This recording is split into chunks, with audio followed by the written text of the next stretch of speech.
Здравейте! Аз съм Роксана и ще ви разкажа за автобиографичната книга на Джанет Макърди с провокативното заглавие "Радвам се, че мама умря". Издателство Хеликон, 2024 година. Превод Елена Кодинова. Физическото тяло на книгата изглежда внушително със своите почти 400 страници, но дано това не ви откаже. Всъщност се чете лесно и приятно. Не усетих кога я преполових, заради шрифта и оформлението, което са избрали от издателство Хеликон. Историята е раздвоена на преди и след.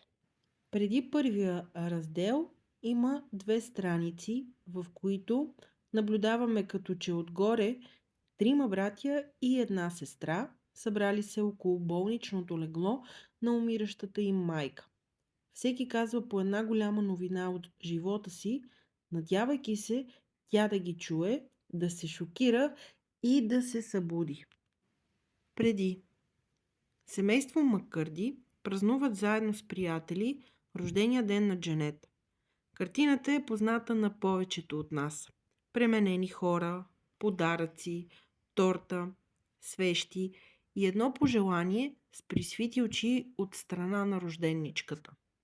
Най-накрая песента "Честит рожден ден" свършва. Настъпва моментът. Моя голям момент. Затварям очи и поемам дълбоко дъх, докато казвам на ум желанието си. Искам мама да остане жива още една година. Подлъгах се в началото поради празничния ден, че това е едно обикновено скучно семейство, но от Джанет, разказвайки ни по-натам в книгата, разбирам, че този ден е по-скоро изключение. Скандалите на висок тон и физическата саморазправа не са чужди на родителите й. Марк Макърди. Баща. Фигура, която почти липсва в живота на малката Джанет. Дебра Макърди. Майка. Контролираща, изглежда неуравновесена и неуверена. Обвинява околните за неслучилия й се бляскав живот. Изпада в истерия, ако събитията не се случват според плана й. Често използва заболяването си от рак, за да предизвика съжаление от другите и да постигне своето. Освен да играе на сцената, Джанет като че ли е приела за ролята на живота си да умилостиви майка си и да получи бащинска обич и внимание. Няма как да не се запитам каква е историята на Дебра, майката на Джанет. Какво е преживяла, за да стане такава, каквато я виждаме в книгата? Защо се държи така? Дали ще сбъднеш моята неосъществена мечта? Искаш ли да бъдеш малката актриса на мама? Има само един верен отговор. Джанет не е особено ентусиазирана от актьорството, но въпреки това продължава, за да е щастлива майка й, която често я манипулира с промяна в настроенията си. Очите й се пълнят със сълзи, за да накара Джанет да избере според нейните желания. Толкова съм щастлива, че тя е щастлива. Джанет само иска да й угоди. Джанет боготвори майка си, а също точно толкова лелее за часовете извън дома и е спокойна, когато тя не присъства наоколо. Особено се смущава, докато я наблюдава как играе на сцената или докато я къпе. Дебра е обсебена от външността на дъщеря си и постоянно подобрява естествената й красота с понякога дори опасни процедури. Освен психологическото и емоционално обсебване, Дебра е иззела и правата на Джанет върху собственото й тяло. Джанет е дребно по размери създание, което прелива от насаденото й чувство за вина. Може да е в ремисия от години, здравето й все още е крехко и не искам да урочасвам нищо, тъй като животът ти е в мои ръце с ежегодните пожелания за рождения ми ден. Това е отговорност. Не, Звучи ми като откраднато детство.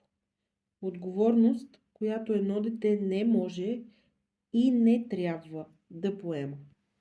Дженет открива на едно прослушване, че играйки ролята, може да излее прекалено дълго потискани емоции и май започва да й харесва.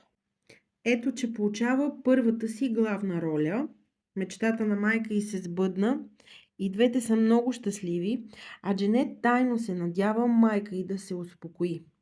Но уви, тя изисква още и още от малкото момиче. В маниачеността й се задълбочава. Дженет се е научила да презира развиващото й се тяло. Отхвърля всеки белег на естественото си съзряване от подрастващ към жена. Едновременно с това е раздирана от противоречия между истинската си същност, която се опитва да пробие и да поеме въздух, и между онази, която трябва да е пред камерите и пред майка си. Очите ми са мъртви, душата ми никаква я няма, но усмивката е на лицето ми и само това е от значение. Дженет заминава на турне без Дебра. На 18 години за пръв път изпитва себе си да взима самостоятелни решения, чувства се свободна. Тялото и душата й се отприщват, за да наваксат изпуснатото. А то е много. Отваря се бездънна яма. Дали няма да се породи в нея бунт срещу досегашният ти живот? Или вината, която си е отгледала с времето, ще я притисне въгъла отново? Недъгавото детство и обсесията в отношенията с майка й няма как да не повлияят на порасналата вече Дженет върху отношенията й с интимните партньори. А следствие на това, над двете, майка и дъщеря, надвисва огромен тъмен облак от лъжи, криене, несигурност и тревога. Започвам да се превръщам в гневен човек без никаква търпимост към никого. Наясно съм с тази промяна и нямам желание да я спирам. Дори я искам. Тя е броня. По-лесно е да изпитваш гняв, отколкото болката под него. В какво се превръща Дженет? Ще намери ли пътя към себе си? След смъртта на Дебра. Насилникът го няма физически, ще изчезне ли емоционалното му присъствие в живота на младата жена? Ще успее ли да прекъсне тази нишка на душевно малтретиране и да бъде различна, по-добра? Необходимо ли е всичко да се сгромоляса, да се изпочупи и образът ти да се изкриви в огледалото, преди да се осмелиш да подредиш острите и режещи парчета на душата си? Сблъсквайки се с реалността, пред Дженет има съдбовен избор. Да продължи да живее в затъмнение с присвити очи или да поема отговорност за собствения си живот. В книгата Дженет Макърди разказва открито за психическия тормоз, емоционалната нестабилност, паникатаките, хранителното разстройство, прекаляването с алкохол, за сексуалните си партньори. Разтваря и кулисите на шоу-бизнеса. Говори за известни хора, с които е работила и споделя пикантни детайли за касови продукции, в които е участвала. Онези от екраните ни, които боготворим или мразим, но и в двата случая, на които тайничко завиждаме, за порцелановите кожи, за посипаните с блясък усмивки, са реални зад пишните и лъскави фасади. Те са хора с проблеми, с страхове, имат рани по себе си, изпитват несигурност, търсят одобрение и прочие. Дали така, в този им не толкова лустросан вид, ще представляват интерес за нас?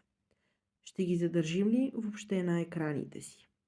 Надявам се, ви бе интересно в тези около 10 минути. Ако, разбира се, ви е заинтригувала историята на Дженет Маккърди, може да си закупите книгата и да прочетете повече подробности. За мен беше удоволствие. Благодаря ви, че слушахте.